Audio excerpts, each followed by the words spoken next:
করে না। সে নিয়ম দিয়ে কি কখনো ভগবান লাভ করতে পারবে? কেউ কি করতে হবে? কর্ম করতে হবে। কি কর্ম? আর সেই কর্মটা থাকতে হবে ধর্মতে।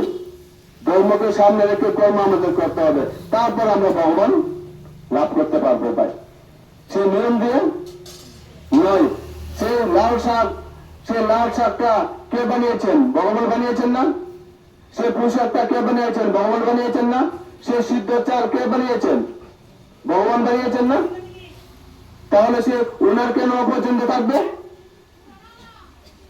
ঠিক কিনা?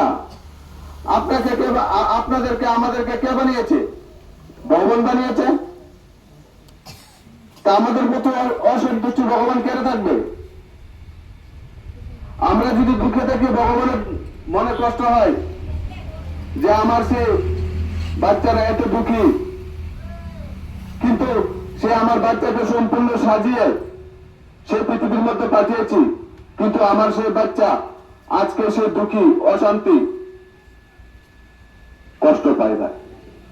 তাহলে সে আমাদের দুঃখ থেকে কে আমাদেরকে বের করবে? আমরা একটু গান করলাম না যে যখন মা তোমার গর্ভে ছিলাম তখন গুরুর দেখা পেয়েছি, এখন যাওয়ার সময় বলে গুরু তোমার দেখা পাই না। ভাই, ঠিক কিনা? তো এখন আপনারা আপনাদের গুরুদের সঙ্গে দেখা নিশ্চয় পেয়েছেন, গুরুর নাম মন্ত্র সবাই নিয়েছেন কিনা? তাহলে সেখানে কোন গুরুর কথা বলা হয়েছে? গুরু কথার অর্থ কি? গুরু কথার অর্থ হচ্ছে আলো। কি আলো? যে নাকি যে গুরু নাকি আপনাকে অন্ধকার থেকে আলোতে নিয়ে যাবে, সে হয়েছে আমার গুরু। যে নাকি আমার ভিতরে আমার বিষয় অন্ধকার দূর করে পূর্ণিমার শান্তির আলো আনতে পারবে, সে হয়েছে আমার গুরু। ভাই, ঠিক কিনা বলুন? যে আমার জীবনের এত সমস্যা থেকে সমাধান দিবে, সে হয়েছে আমার কি গুরু। ভাই, তাহলে দেখুন আমাদের সে আলোটার নাম হয়েছে সেই সদ্গুরু। ঠিক কিনা? তো সদ্গুরু কি আমাদের সামনে 24 ঘন্টা থাকবে না? আমাদের সে আলো দিয়ে কিভাবে আলো কোন রাস্তা দিয়ে আমরা চললে আমাদের সে আলো স্থাপন আমাদের ভিতরে করতে পারবো, সেই রাস্তাটা শুধু গুরু দেখে। তখন সেই দ্রৌপদী কার ভরসা ছিল? যে এত বড় রাজসভার মধ্যে আমাদের সে পিতামহ ভীষ্ম, সে আমাদের পূর্বজ, সে ভীষ্ম আমাদের লাশ বাঁচাবে, আমাকে সে লাশ বাঁচাবে, কিন্তু ভীষ্ম বাঁচিয়েছেন না। সেই জ্যেষ্ঠ পিতামহ সে ধৃতরাষ্ট্র এবং গান্ধারী আমার লাশ বাঁচাবে, বাঁচিয়েছে? বাঁচাননি। ভাই, তারপর সে দ্রৌপদী কার আশা ছিল? যে আমার স্বামী একদম ধর্মরাজ যুধিষ্ঠির, ধর্মতে নীতিতে একদম পাক্কা, সে আমার স্বামী আমার লাশ বাঁচিয়েবে, বাঁচাতে পেরেছে। তারপর কার আশা ছিল? ভীম, যে ভীম এত বড় শক্তিশালী আমার স্বামী, সে ভীম আমার লাশ বাঁচাবে, কিন্তু ভীম বাঁচাতে পারবে না।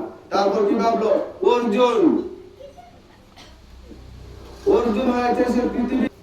তারপর ভাবলে কি নকুল সহদেব এই পৃথিবীর সবচেয়ে বড় সেনাপতি, কি সেনাপতি আমাকে রক্ষা করবে, কিন্তু রক্ষা করতে পারলো? তারপর ভাবলো কি যে এখন প্রত্যেকের আশা ছেড়ে দিলাম, এখন আমি নিজে শক্তি দিয়ে আমার মান বাঁচাবো, কিন্তু নিজে যখন শক্তি দিয়েছে তখন সেই মান বাঁচাতে পারলেন না। তারপর কাকে রাখলেন? ভগবানকে। কাকে? ভগবান শ্রীকৃষ্ণ। ভগবান। আপনারা সবাই অহংকার মানুষ কি আছে? অহংকার মানুষ আছে না? যে আমার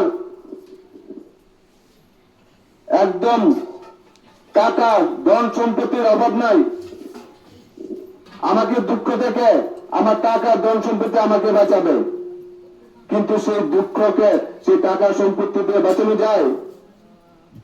বাঁচানো যায় না। ভাই, অনেকে ভাবে কি যে আমার বংশ বড়, আমার ছেলে মেয়ে অনেক, কিভাবে আমার ছেলে মেয়ে অনেকটি আছে, আমাকে দুঃখ থেকে বাঁচাবে, কিন্তু বাঁচাতে পারে পারে বাঁচাতে। একটু আগে গান গেলাম আমরা কি গান গেলাম? যে দিনে বন্ধু তুমি ছাড়া আমার কেউ নাই,